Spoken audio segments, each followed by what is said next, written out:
I think that we're all kind of aware that there can be only one that books the role. So I think that, sure, there are some times where I'm just like, oh shoot, I should have gotten that. But like, a lot of the times I'm just like, I'm so happy that somebody I know got this thing, and I'm so proud of them. And usually when I listen to it, they completely kick butt when it comes to like actually performing it. There have been many times where we're all auditioning for the same thing, and we're all really want it. And like, it's like we all know that only one of us is gonna get it. So it's like, I always say, like, if it isn't me, I hope it's my friends, or I hope it's people that I love. And yeah, I think that's the best mindset to approach it. I think that if you're jealous, I think that you should use that jealousy to motivate you to become a better version of yourself. I think that being jealous of the successes of others, it's just gonna, like, it's gonna cramp the vibes, man. Like, I think that you should always celebrate the successes of your peers and your friends, because like that just brings more goodness to the world. And it just makes everybody feel better about this, and it reinforces the community. Because yes, it is a very tightly knit community. We're all kind of secretly friends with each other, except for the people that we're not. And for them, it's only a matter of time. So yeah, I think that's the best angle to approach it. But again, there have been moments where like, Alejandro will book something that I wanted, and I'll just be like, you're so talented, I love you! And like, you know, like that's all you can really do. And like, a little extra tight, so it hurts a little bit. Yeah, but that's also why I always recommend to not get invested in an audition. Like, I think that the best thing you can do when you audition is the old send and forget. As soon as you send out your audition, forget it. It's gone, it's done, you're never gonna hear about it again, move on to the next one. So that way you're not like thinking like, oh my God, did I book it? Did I get this? This is so important to me. And instead you can just focus on what's in front of you and just keep on grinding. And then if you do book it, it'll be a fun surprise. I've been jump scared by more auditions that I've forgotten than I care to count. And like, there have been moments where I get literal dream roles in my inbox. Like, this is something I've been wanting since I was a little baby boy, and I just didn't get them. And like, I just have to deal with it and move on and not let myself get hung up on it. There was one recently that I didn't book, and it really stung, but you gotta keep going, because this industry keeps moving, so you have to as well. Thank you so much for your question. I like your shirt, by the way. Oh, thank you. Hello again. Hello again. With voice acting, you are obviously friends with Alejandro. Yes. It's almost like you're living together. Yes. When it comes to voice acting and the people you're close with in it, do you bounce off of each other sometimes and learn like things from each other and like tactics and stuff? This is a very interesting question. So, the thing about voice acting is that there's no there's no singular right way to go about it. If it works for you, it works. If it doesn't, you can try something else. You can try it as many times as you need to, and you can change strategies infinitely amount of times until something clicks.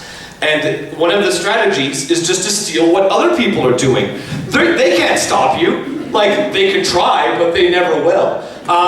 There have been things that Alejandro has done that I'm like, that's a cool way of like approaching this kind of character. I'm gonna try and incorporate some of his, like, the way he's done this into my own reads. And sometimes it pays off. Like, for higher pitched characters, I'm basically just stealing what Robbie Damon does. There have been characters where I'm like, I'm just gonna do what Danny DeVito does, and it's booked me work. Like, it works, and that's why I'm a fan of it. Like, obviously I'm not Danny DeVito, I'm just channeling it and sounding kind of like him, but some directors want that. They want Danny DeVito-esque things.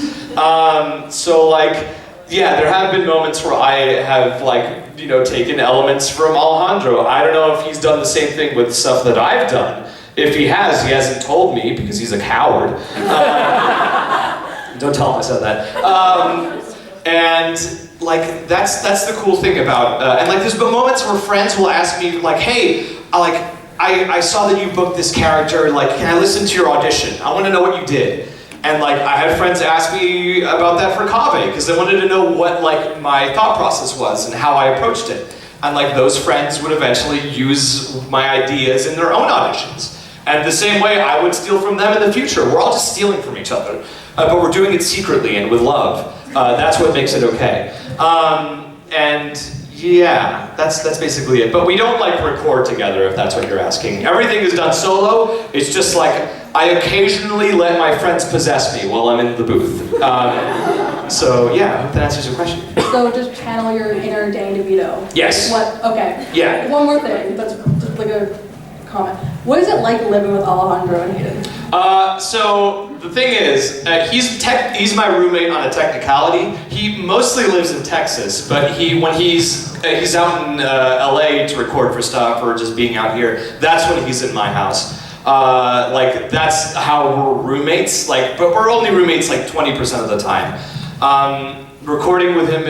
Living with him is funny because he'll be streaming and his room is right next to mine. So I just hear him screaming about Honkai Star Rail and about wanting to be stepped on, and I don't judge. I know that it's his job. Like I'll just be every time Alejandro is streaming and he happens to be in LA, just picture me in the room right next door, like calmly like watching a show or reading a book and like hearing his dumb stuff happening in the other room. So yeah, it's fun. I love him. He's my friend and I love him.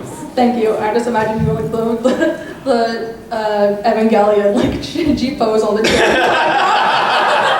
Yeah, just doing this. As he's like, what the heck? Yeah, so. Thank you. Thank you. I'm so sorry. I can't do a good Alejandro impression. So, related to directing directors. Yes. Who have you worked well with, and like what kind of like directing style works for you as a voice actor when you're recording? Oh, that's a tough question. Because I like to think of myself as very flexible when it comes to directors. I think being able to be flexible in the booth is a very good trait to have. I think you need to be very good at just doing what you're told. There have been many directors that have like tried. I think the ones that I get the least along with are ones that have a very, very, very specific read in their heads, and they keep trying to direct me to it, and like I just barely miss it every time. I remember when I was recording for this anime called Aharen-san wa Hakarenai. I love it so much, it's so funny. I play a deadpan dude called Raito in it, and it's great, you should watch it.